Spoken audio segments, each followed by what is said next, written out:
Hi, everyone. Welcome to Kiki and Kippets. It's me, Mary, and I'm here with a late night, quick edition, and actually a very tragic edition of Love After Lockup, Life After Lockup, Love During Lockup, Word on the Street. Do you guys remember Kurtis King, the guy that was knocked out by 5'4" Kevin a couple of seasons ago on Life After Lockup? Well, he has been charged with murder, and this whole thing is just tragic, sad, and actually really disgusting because it was over something really dumb, from what I understand. So let's get right into it. You guys remember Curtis? Okay. He was Tiffany's friend that showed up to pick up Tiffany. Kevin was there, and they wind up having a altercation, you could say. Okay, 5'4" Kevin knocked Curtis flat on the ground. Okay, made him bleed in the whole 9 yards. But of course, Curtis said afterwards that it was all staged.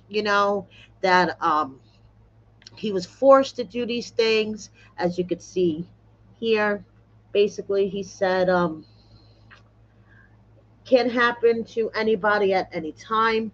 He just caught me unexpected, considering we were in front of a camera crew of like 10 people, a director and three producers, security guards, 3 hours away from home at 7:30 a.m.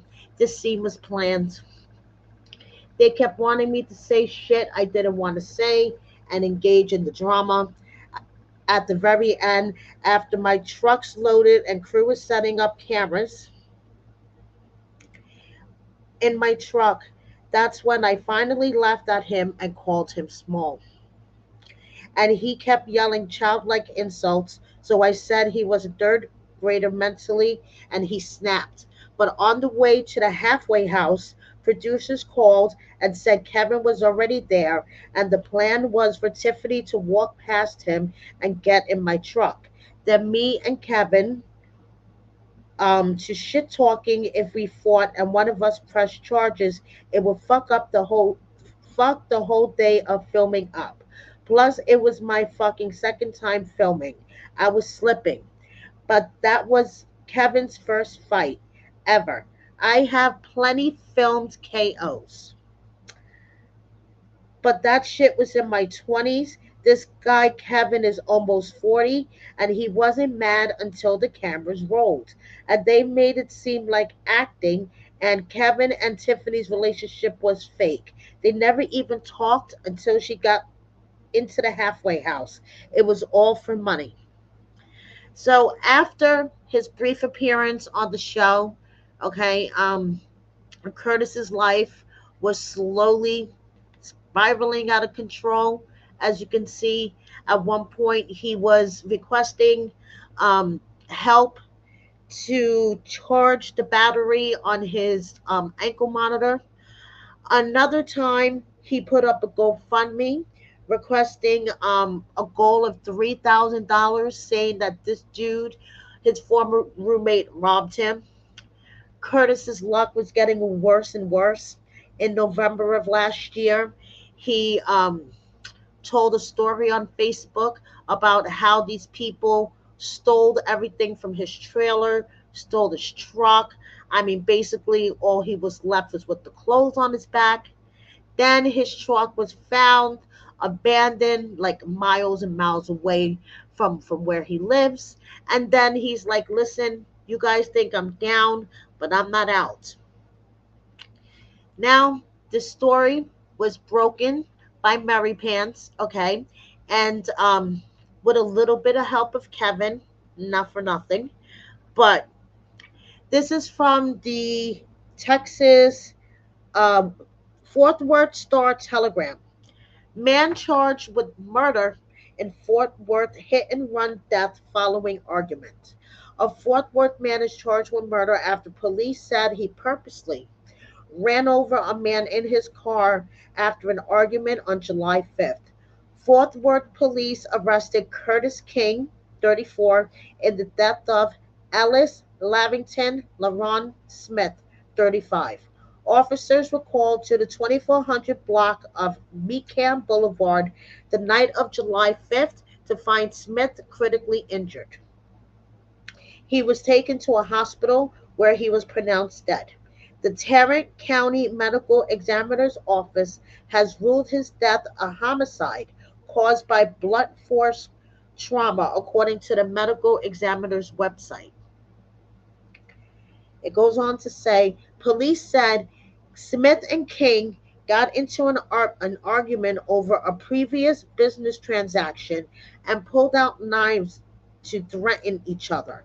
King then got into his car, drove towards Smith, and hit him with the vehicle, according to authorities. King then fled the scene, according to police. Now, word on the street, the previous business transaction between these two was a $20 bicycle. Okay. A man lost his life over a $20 bicycle. Ellis Smith moved to Texas with his wife, Shakavarian Smith, from Georgia, according to a GoFundMe. The fundraiser was set up to help raise money for funeral and other expenses. Ellis Smith was a father to 9 children, 4 of them his own and 5 that were his wives, according to the GoFundMe. Police said they cannot release any other details due to an ongoing investigation. Okay, this is so sad. As you can see here, Kurtis was charged with murder. Okay, and obviously he's in custody now. This is his charges, and for some reason Tarrant County, where he's currently being held, decided to use an old mugshot because, Kurtis has quite a few mugshots, as you can see here.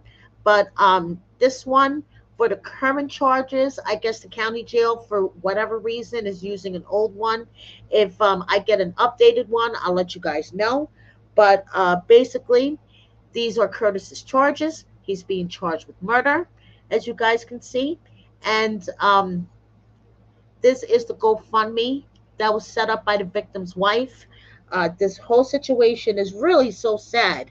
I mean, the guy just moved to Texas and searched for a better life. He's taking care of 9 kids, and he was taken away from his family over, from what I understand, allegedly a $20 bike. I mean, it's stupid.